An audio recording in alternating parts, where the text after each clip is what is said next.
Welcome back to my channel. আমি তুলিকা। আর আজকে দেখো, প্রত্যেকদিন মেয়েকে নিয়ে সকালে স্কুলে বেরিয়ে যাই। তো আজকে ও একদমই স্কুলে এত কান্নাকাটি নাকি করেছে, ওর 1 উইক হয়ে গেছে, তারপরে ও এত কান্নাকাটি করেছে যে ম্যাম লাস্টে আমাকে ফোন করলেন।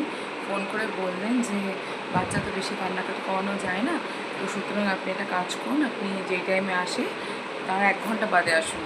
কারণ ও কাঁদতে শুরু করলে সব বাচ্চারা অটোমেটিক কাঁদতে শুরু করে দিচ্ছে। তো যদিও ম্যামের কথাটা সত্যি একদম ঠিক। আর আমি খুব ভয় পেতাম যে বাচ্চা খাইয়ে পাঠাতাম, ওখানে গিয়ে ভমিটিং করে দেবে কাঁদতে কাঁদতে।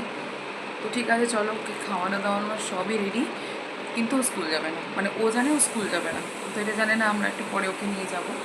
যাই হোক, দেখো কী করছে। ও বলছে আমি বাড়িতেই পড়াশোনা করব, কোনো অসুবিধা নেই। ও বইপত্র ব্যাগ বার করছে, ও আমার কাছে পড়বে।